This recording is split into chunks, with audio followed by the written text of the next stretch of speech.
Hello all నమస్తే. నేను మీ Praveen. Welcome back to organic ప్రభ.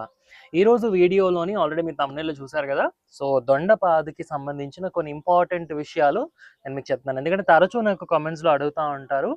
ఎన్ని నెలలకొకసారి దొండపాదిని కట్ చేయాలి? అండ్ అలాగే ఎన్ని నెలలకొకసారి ప్రూన్ చేసుకొని మళ్ళీ రీపాటింగ్ చేసుకోవడం గానీ, ఎవరికైనా షేర్ చేయడం గానీ, ఏ టైంలో కొమ్మలు కట్ చేస్తే బావుంటుంది అనేది. So, it depends upon clearly మనకి ఏ టైంలో అయితే దొండ కాయలనేవి తక్కువగా ఉంటాయో ఆ టైంలో కట్ చేయాలి. వన్స్ ఒకసారి ఆ కాయలనేవి తక్కువగా మనకి చెట్టు మీద గమనించినప్పుడు మనం కట్ చేసుకోవాలి.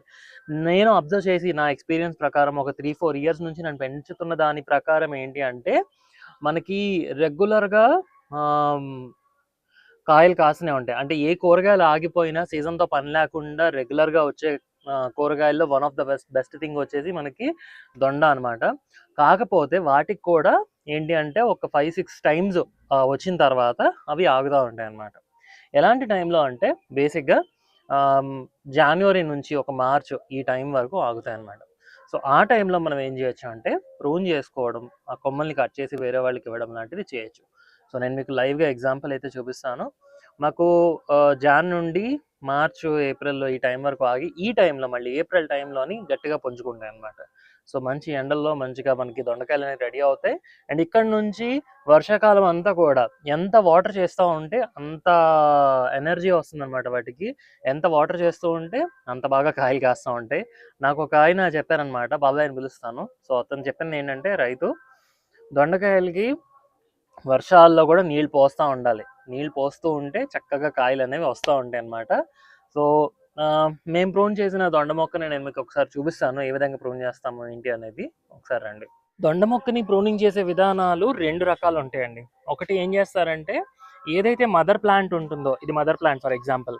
సో, దీన్ని ఆహ్, ఇక్కడ వరకు కట్ చేసేస్తారు. మొత్తం కట్ చేసేస్తారు. ఇక్కడ వరకు మొత్తం కట్ చేసేస్తారు. కట్ చేసేస్తే ఈ కొమ్మలు ఏవైతే ఉన్నాయో ఈ కొమ్మల్ని షేర్ చేసుకోవడమో, లేకపోతే ఇంకొక దగ్గర వేసుకోవడమో చేస్తూ ఉంటారు. ఎందుకంటే ఎప్పుడైతే ఈ కొమ్మ ఇప్పుడు బాగానే ఉంది కదా! ఇంకా కొన్నాళ్ళకి ఏమవుతుందంటే ఇవి పెచ్చులు ఊడిపోయి, లేదంటే ఇది కొంచెం ముట్టుకుంటే మెత్తగా అయిపోతుందనమాట. సో, అప్పుడు దానికి ఒకవేళ ఎనర్జీ ఇంక పూర్తిగా ఉండదు. ఇదేదైతే మదర్ ప్లాంట్ ఉంటుందో ఇది డొల్ అయిపోతుందనమాట. సో, ఇంక ఇది పనికిరాదు. అలాంటి టైంలో మాత్రం మనం ఈ కొమ్మలు ఏవైతే కట్ చేసుకుంటున్నామో, నాకు సజెషన్ ఏంటి అంటే కనీసం మన చిటికెన వేలంతా లావన్నా ఉండాలండి కొమ్మలు. మరీ ఇలా పల్చగా ఇగోండి మరి ఇవి కూడా వచ్చేస్తాయి నిజానికి. మరి ఇంతకంటే పల్చగా ఉండేవి, సన్నగా ఉండేవి వద్దు. సో, ఇది నా చిటికెన వేలంత ఉందనుకోండి ఫర్ ఎగ్జాంపుల్. సో, ఈ మాత్రమన్నా కనీసం ఉండాలి. కనీసంలో కనీసం. అదే టిష్యూ కల్చర్ ప్లాంట్స్ అంటారు పెన్సిల్ దొండలో. అవనుకోండి ఇంకా సన్నగా ఉన్నా కూడా వచ్చేస్తాయి. బట్ హవెవర్ ప్లాంట్ ఇస్తే అలా, లేదు కొమ్మలుగా పెట్టుకునేటప్పుడు ఏంటి అంటే, సో, కనీసం మన చిటికెన వేలంత లావు ఉంటే కొంచెం బాగా వస్తాయన్నమాట. సో, ఎప్పుడైతే మదర్ ప్లాంట్ ఆ విధంగా ఈ డొల్లబారిపోయి ఇదంతా కూడా మెత్తగా అయిపోతుందో, మనకది నోటిఫికేషన్ ఏంటి అంటే, ఇంక మెయిన్ ప్లాంట్ మనకి పనికిరాదు. కాబట్టి ఇందులో ఉండే కొమ్మల్ని తీసుకొని పక్కనో, దగ్గరలోనో ఎక్కడో వేసుకోవాలి అని. సో, మేమైతే మడిలో పెట్టానండి నేను. ఇటువైపు ఉన్న దొండ నా ఫస్ట్ దొండ అనమాట. ఇప్పటికి దీని తాలూకా ఏజ్ వచ్చేసి ఎక్కువే చెప్పాలి నిజానికి. ఒక 3 ½ ఇయర్స్ అలా అవుతుంది. అండ్ ఈ పక్కన ఇంకొక రకమైన దొండ వేశాను. సో, 2 కూడా సూపర్ కాయలు కాస్తాయండి. రెండిటిని కూడా ఈ మధ్యనే ప్రూన్ చేయడం జరిగింది. ఒక 1 మంత్ బ్యాక్. సో, ఎప్పుడైతే కాయలాగినాయో, కాయలాగిన తర్వాత మనం ప్రూన్ చేసుకోవచ్చు. సో, చెప్తున్నాను కదా! ప్రూనింగ్ అనేది 2 విధాలు. ఇక్కడికొచ్చేసి హార్డ్ ప్రూనింగ్ చేసేసుకొని ఇక్కడ నుంచి మళ్ళీ కొమ్మలు స్టార్ట్ అవుతా ఉంటాయి.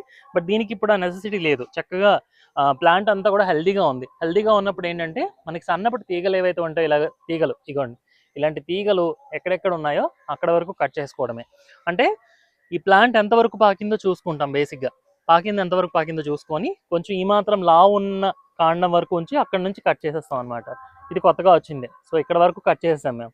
సో, ఇలా ఏంటి అంటే ఎక్కడి వరకు అయితే కొంచెం లావుగా ఉంటుందో అక్కడి వరకు కట్ చేసి మొత్తం ఆకులన్నీ కూడా తీసేస్తాం. అప్పుడేమవుతుంది, అది మళ్ళీ కొత్త చిగుర్లు పెట్టుకొని, కొత్త తీగలు అల్లుకొని వస్తుంది. ఇదంతా కూడా కొత్త తీగనండి. సో, వస్తూనే కాయలు కూడా వచ్చినాయి చూడండి. ఇలా చక్కగా కాయలు కాసుకుంటూ వస్తుంది. ఎక్కడైతే మనం ప్రూన్ చేసామో ఇదిగోండి ఇక్కడ కటింగ్ చేసాం చూసారా? ఇక్కడ కట్ చేయగానే ఇక్కడ నుంచి బయలుదేరింది. సో, ఇలా స్టార్ట్ అయ్యి మొత్తం అంతా కూడా స్ప్రెడ్ అవుతూ వస్తుందనమాట. సో, ఈ విధంగా మనం ఒక రకమైన ప్రూనింగ్ చేసుకోవచ్చు. ఇదిగోండి ఇవన్నీ కాయలే. ఇదిగోండి ఇదంతా కూడా కొత్త క్రాప్ అనమాట. అండ్ ఇది కూడా అంతే. దీన్ని కూడా దగ్గరకి ఇదిగోండి ఇవన్నీ కటింగ్ చేసినవే. ఎక్కడెక్కడైతే కటింగ్ చేసామో ఆ పక్కనే స్టెమ్ దగ్గర నుంచి మళ్ళీ మనకి స్టార్ట్ అవుతుంది. ఇక్కడ కట్ చేసామా ఇగోండి. సో ఇలా మళ్ళీ స్టార్ట్ అయిందనమాట. ఇది కూడా ఇది ఇక్కడ వరకు ప్రాపర్గా కట్టేసాం. ఇక్కడ నుంచి వచ్చిందంతా కూడా అలా అల్లుకుంటూ వెళ్తుంది. ఇప్పుడు దీనికి ఏదైతే దొండకాయలు ఉన్నాయి ఇవ్వండి, ఇవన్నీ దొండకాయలు ఉన్నాయి కదా, ఇవన్నీ కూడా ఆ మొక్కవన్నమాట. సో ఈ విధంగా మనం ఈ కటింగ్ అనేది చేసుకోవచ్చు. ఎక్కడెక్కడైతే తీగలు సన్నగా ఉన్నాయో అవి ఆకులు అన్నీ కూడా పాత ఆకులు అన్నీ కూడా తీస్తాం. తీసిన తర్వాత ఇప్పుడు మీరు ఏదైతే మొత్తం ఆకులు చూస్తున్నారో ఇవన్నీ కూడా కొత్త గ్రోత్ అనమాట. ఆ గ్రోత్తో పాటుగా ఈ టైంలో కాయలు కూడా చక్కగా స్టార్ట్ అయిపోతాయి. అండ్ ఇక్కడ నుంచి వచ్చే కాయలు ఇంకా అలాగా మనకి డిసెంబర్ వరకు, నవంబర్ డిసెంబర్ వరకు వస్తూనే ఉంటాయి అన్నమాట. సో ఆగనే ఆగవు. ఒకే ఒక రీజన్కి ఆగుతాయండి. ఏంటి అంటే పురుగు పడితే ఆగుతాయి. గొంగల్ పురుగు పడుతుంది అండ్ అలాగే ఎఫిడ్స్ ఎక్కువగా పడుతుంది. ప్రతి వారం ఒకసారి ఎండల్లో కొంచెం తక్కువే పురుగు చెప్పాలంటే, బట్ మిగతా టైంలో పురుగు ఎక్కువ పట్టేదానికి ఛాన్స్ ఉంటుంది. కాబట్టి మనం చక్కగా నీమ్ ఆయిల్ స్ప్రే చేసుకోవడం, మైల్డ్ సోప్ లిక్విడ్ కానీ మైల్డ్ షాంపూ కానీ స్ప్రే చేసుకోవడం, ఇంత పసుపు నీళ్ళు వేసి స్ప్రే చేసుకోవడం లాంటివి చేయొచ్చు. అండ్ నేను రెగ్యులర్గా దొండపాదికి ఇచ్చేది ఆయిల్ కేక్స్ ఇస్తూ ఉంటానండి. లేదు అంటే బూడిద, మాకు పక్కనే కార్ఖానా ఉంది అగోండి, అది కార్ఖానా అనమాట. స్వీట్లు అవి తయారు చేస్తారు కదా, సో అది కార్ఖానా. ఆ కార్ఖానా దగ్గర నుంచి నేను ఒక చిన్న బస్తాలోనో లేకపోతే ఒక కవర్లోనో తెచ్చుకుంటాను అనమాట బూడిద. తెచ్చుకొని ఆ చెక్క బూడిద ఇక్కడ మొక్కలకి దీనికి వేస్తాను. మెయిన్గా దొండపాదు ఇక్కడ మాత్రమే కాకుండా కింద కూడా దొండపాదు ఉంది మాకు. ఎందుకంటే దొండ మాత్రమే మాకు అన్ని మొక్కలు లేనప్పుడు కూడా కాయలు ఇచ్చేదన్నమాట. అది కూడా చూపిస్తాను పదండి అక్కడ ఎలా కట్ చేసాం అనేది. దీనికంటే భిన్నంగా అక్కడ కట్ చేసాం డిఫరెంట్గా. అన్నట్టు చెప్పడం మర్చిపోయాను కదా, ఇదిగోండి కోయి తోటకూర చాలా బాగా గ్రో అవుతుందని అందరూ ఫీడ్బ్యాక్ ఇస్తున్నారండి. సో అందుకని చెప్పి ఇవి నేను ఇంకా కొయ్యకుండా ఈ మడిలో వేసినవి ఏదైతే పెద్ద గ్రో బ్యాగ్ ఉందో ఇందులో వేసిన ఇంకా సీడ్స్ కోసం వదిలేసాను అనమాట. సో ఇవన్నీ కూడా సీడ్స్ రెడీ అవుతున్నాయి. సీడ్స్ రెడీ అయ్యాక మళ్ళీ నేను వెబ్సైట్లో పెడతానండి. ఇదే మడిలో ఉన్నాయి, ఒక పక్కన సైలెంట్గా పెరుగుతున్నాయి. చూడండి ఎన్ని కాయలు ఉన్నాయో. ఇవన్నీ కాకరకాయలే, సూపర్ ఉన్నాయి. దగ్గర దగ్గర అలాగ ఒక 50 కాయలు ఉంటాయేమో, కనిపించట్లేదేమో అటువైపు వెళ్తూ ఉండడం వల్ల. ఇవ్వండి ఇలా చిన్న చిన్నవి ఈ సైజు వరకు వస్తున్నాయి. ఇంక తర్వాత పండిపోతున్నాయి అనమాట. అందుకే ఈ సైజు రాగానే తీసేస్తున్నాం. ఇక్కడ మదర్ ప్లాంట్ వచ్చేసి ఇదనమాట. సో ఈ మదర్ ప్లాంట్ 2 ఉండేవి కొమ్మలు. ఇక్కడ ఒక కొమ్మ డొల్లగా అయిపోయింది, నేను చెప్పాను కదా డొల్లగా అయిపోతుందని. సో ఆ కొమ్మ అయితే దాని నుంచి కొన్ని ముక్కలు అయితే కట్ చేసేసాము. ఆ కట్ చేసి ఇగోండి ఇది కొత్తగా పెట్టింది అనమాట. ఇక్కడ పెట్టడం కూడా ఎలా పెట్టామంటే ఇగోండి, ఫర్ ఎగ్జాంపుల్ ఇదే కొమ్మ అనుకో, ఇది రావట్లేదు దీనికేసి కట్టారు కానీ ఇది ఎండిపోయింది. But however I let you know. ఇగోండి ఇలా పెడతాం అనమాట. ఇలా కొమ్మ పెడతాం. ఇలా కొమ్మ పెడితే ఈ ఎండ్ 2 నోడ్స్, ఇలాంటి నోడ్ ఉంది కదా, ఇలాగ గుర్తు, ఇలాంటి నోడ్ అనేది మట్టిలోకి వెళ్ళాలి. ఇటు కూడా పెడితే ఇక్కడ నుంచి ఏ నోడ్స్ అయితే 1-2 నోడ్స్ బయటకు ఉండేలాగా ఉండాలి. అంటే ఒక 4-5 నోడ్స్కి కట్ చేసుకుంటే ఈ నోడ్స్ దగ్గర నుంచి మళ్ళీ మనకి మొక్క వస్తుంది. అలా వచ్చిన మొక్కలే ఈ 2 కూడా. ఈ మొక్క ఇక్కడ పెయింటింగ్ వేస్తున్నప్పుడు దీన్ని స్వాహా చెప్పారు, బాయ్ చెప్పారు అనమాట. అండ్ ఇగోండి ఈ మొక్క మాత్రం చక్కగా వచ్చింది అండ్ కాయలు కూడా చక్కగా కాస్తుంది. ఇటు కూడా స్ప్రెడ్ అయింది అండ్ అదేవిధంగా అటు కూడా స్ప్రెడ్ అయింది. అండ్ అలాగే ఈ మూలకు కూడా ఒక 2 కొమ్మలు పెట్టాము. సో ఇది లాస్ట్ ఇయర్ అలాగే ప్రూనింగ్ చేసింది అనమాట, ఈ ఇయర్ కాదు. సో అలా ప్రూన్ చేసి పెట్టినప్పుడు వచ్చింది. సో దీనికి కూడా మొన్న రీసెంట్గా మొత్తం ఇగోండి ఈ కొమ్మలు ఏవైతే ఉన్నాయో, ఈ మెయిన్ కొమ్మ ఇగోండి ఇక్కడ కట్ చేసాను చూసారా, ఈ డొల్ల అయిపోయింది. ఇంక పక్క నుండి ఇగోండి ఇక్కడంతా కూడా మళ్ళీ కొత్త గ్రోత్ అనేది స్టార్ట్ అయింది. సో ఈ చెట్టు ఇక్కడ వరకే ఎదగనించాను, ఇక్కడ కట్ చేసేస్తే మళ్ళీ కొత్తగా వచ్చింది అనమాట. సో ఇది ఓవరాల్గా ఇక్కడ అంతా కూడా చక్కగా కాయలు వచ్చినాయి. సో మీకు క్లియర్గా అర్థమైంది కదా, ఒక రకమైన ప్రూనింగ్ వచ్చేసి బలంగా ఉన్న కొమ్మల్ని ఉంచుకొని మిగతా ఆకులు సన్నపటి తీగలంతా కూడా కట్ చేసే విధానం ఒకటి. ఇంకో విధానం వచ్చేసి ఎప్పుడైతే ఇది గుల్లబారిపోయి మదర్ ప్లాంట్ పాడవుతుందో అప్పుడు దాన్ని కట్ చేసుకొని మళ్ళీ ఇంకొక దగ్గర వేసుకోవడం అనేది ఇంకో పద్ధతి. సో ఈ 2 పద్ధతుల్లో మనం ప్రూనింగ్ చేసుకోవచ్చు. ఏ పద్ధతిలో చేయాలనేది అక్కడ ఉండే సిచ్యువేషన్ బట్టి డిపెండ్ అయి ఉంటుంది. ఇదిగోండి కాయలు ఇవన్నీ కూడా వచ్చున్నాయి. ఇదొక రకమైన దొండకాయలు, చిన్న చారులు వచ్చి ఉంటాయి. ఇవన్నీ చారులు ఉన్నాయి చూడండి, ఇది ఒక రకమైన దొండకాయలు అనమాట. చాలా ఉన్నాయి తెంపాలి. ఇగోండి అండ్ పైన మీరు చూసింది ఇంకొంచెం సన్నగా వచ్చేవి, ఇది కూడా సన్నగా వచ్చేదండి. ఇది మొన్న రీసెంట్గా పెట్టింది.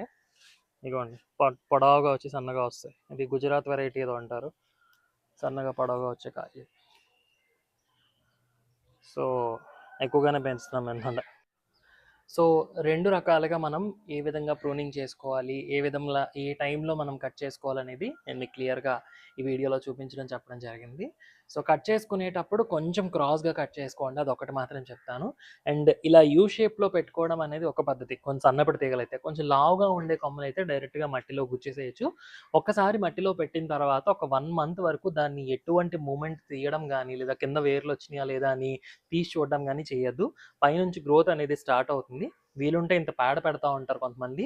లేదా మన దగ్గర ఏమైనా పిడకలు అవి ఉంటే పెట్టొచ్చు. లేదు అంటే ఇంత బూడిద పెట్టొచ్చు. లేదా ఆ మొక్క మొదట్లోనే కొంచెం అలోవెరా అంటే మన కలబంద గుజ్జు తీసి వేయొచ్చు. ఏమి చేయకపోయినా కూడా జాగ్రత్తగా పెరుగుతుంది. అయితే వేసిన నీళ్లు కిందకి ప్రాపర్‌గా వెళ్ళిపోయేలాగా ఒక్కటి చూసుకోండి సరిపోతుంది. సో ఇదండి ఇవాల్టి వీడియో. సో ఇంకా మీకేమైనా క్వెషన్స్ ఉన్నా, డౌట్స్ ఉన్నా నాకు కామెంట్స్‌లో అడగండి. అండ్ అలాగే మీకెవరికైనా సీడ్స్ అవి కొనుక్కోవాలనుకుంటే మన వెబ్‌సైట్‌లో అవైలబుల్‌గా ఉన్నాయి. సో www.prabhaorganics.com అనే వెబ్‌సైట్‌ని ఒకసారి విజిట్ చేయండి. స్క్రీన్ మీద కనిపిస్తుంది కదా! లేదు అంటే వాట్సాప్ నెంబర్ కూడా ఉందండి మనది.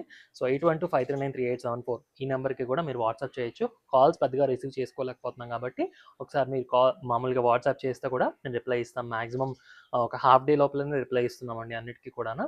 ఆన్‌లైన్‌లో ఉంటే వెంటనే రిప్లైస్ కూడా ఇవ్వడం జరుగుతుంది. ఆర్డర్స్ కూడా వాట్సాప్ ద్వారా కూడా తీసుకుంటున్నాము. సో మీకు ఎవరికైనా కావాలనుకుంటే సీడ్స్ కానీ, గ్రో బ్యాగ్స్ కానీ ట్రస్టెడ్ రిసోర్స్ అనుకోవచ్చు. ఎందుకంటే బయటన ఆన్‌లైన్‌లో ఇప్పుడు ఎలా ఉంటుందో మీ అందరికీ తెలుసు కదా! సో మనకి ప్రాపర్‌గా టెస్ట్ చేసి ఇస్తున్నాం సీడ్స్ కాబట్టి మీరు తీసుకోవచ్చు. ఓకేనండి. నెక్స్ట్ వీడియోలో మళ్ళీ కలుద్దాం. Wish you all a happy gardening. జై హింద్. సర్వే జన సుఖినో భవంతు. సబ్స్క్రైబ్ చేయండి, లైక్ చేయండి, షేర్ చేయండి. Thank you.